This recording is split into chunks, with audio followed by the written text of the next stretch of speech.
For most of my life, I have been trying to lose weight. Sometimes more, sometimes less successfully. But year after year, come January 1st, one of my resolutions is to lose another 5, 10, or 20 pounds. As you may remember from the last 16 years or so of our journey together, I had my fat years and I had maybe 1 or 2 skinny years as well. But struggling with weight has been a lifelong challenge for me. And I know that I speak for many of you who, like myself, from time to time try to achieve this very difficult goal of reaching our ideal weight. Even though most of the times my New Year's resolution of losing extra weight is not achieved, at least not to the extent I would like, I keep trying. I never gave up on imagining myself in a bit better shape. Keeping trying is one of the qualities that Bible recommends to all its protagonists. Even such a hero as Moses is portrayed as a person who kept trying and never gave up in the process of reaching for his goals. I bet you remember that when he first approached Pharaoh, telling him, "Let my people go," he was not successful. It took multiple negotiations, trials, and plagues before Pharaoh did let God's people go. So even though the first time Moses did not succeed, neither did he succeed the second, fourth, or eighth time, eventually he led God's people from the land of slavery to the promised land. And today in the gospel we see Moses delivering from God 2 tablets with 10 commandments.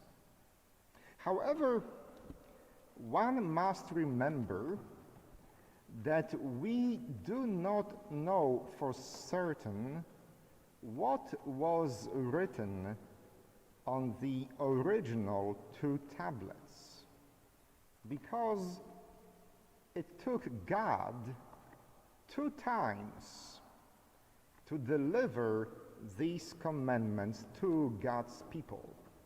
Strangely enough, not only Moses did not succeed at the first time, but neither did God.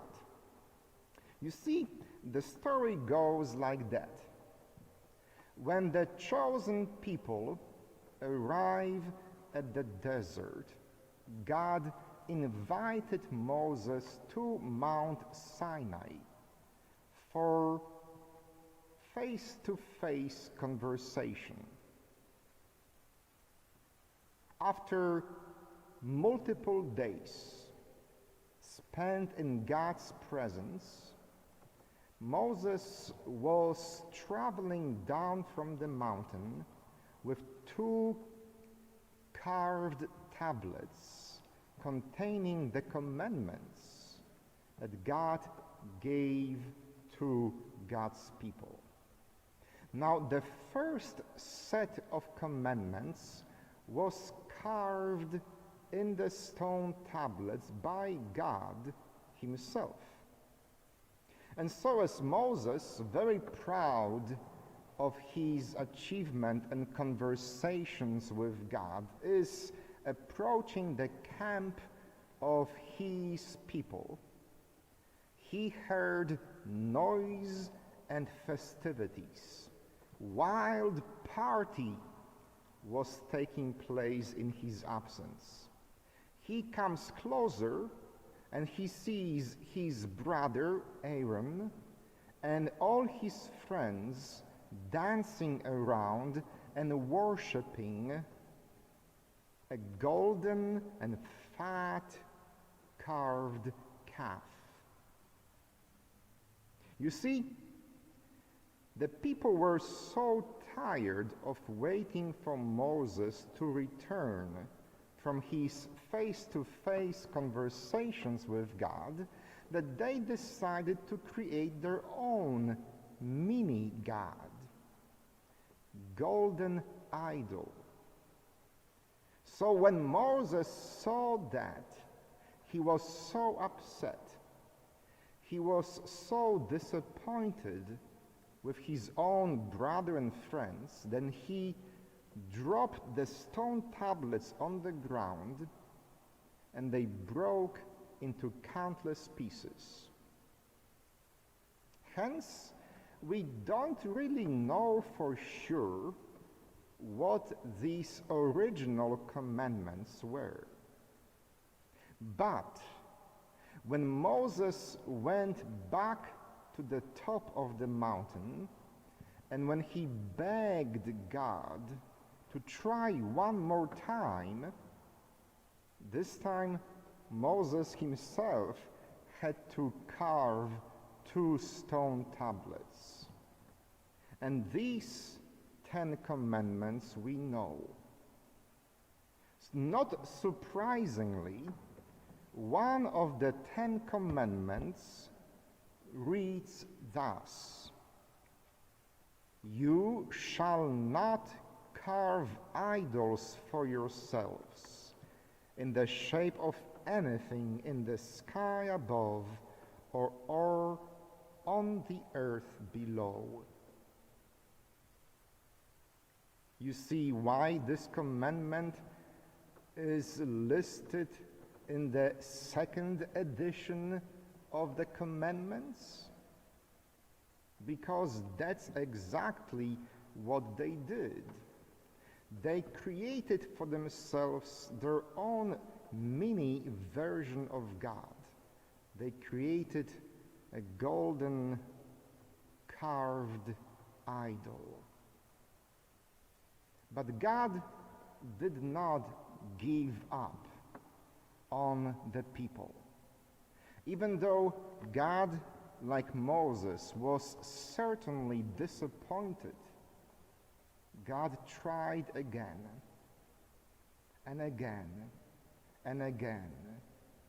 Because the people of God, the chosen nation Israel, and all humanity, time after time, fails to reach the ideal that God presents us with.